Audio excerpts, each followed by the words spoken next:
Welcome to Dave's Cooking Show, coming at you every Sunday, Monday, Wednesday, and Friday at 4 p.m. Central Standard Time. And today on the program, we have Parmesan Cheese Crisps. Also, don't forget to drop a comment, like, share, and subscribe, and click the bell notification so you guys know anytime I go live. All right, Parmesan Cheese Crisps.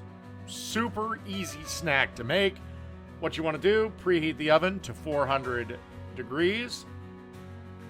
And then use a baking sheet lined with parchment paper. And then you want to get about a tablespoon of Parmesan cheese. And pat it down to about a, 1 to 2 inch disc, just like this. And then pop it in the oven, cook them for 4 to 6 minutes. And then cool for 15 minutes.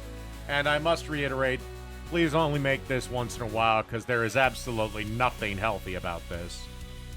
And after about 4 to 6 minutes, you should be looking at something a little bit like this. And that's it. Parmesan Cheese Crisps.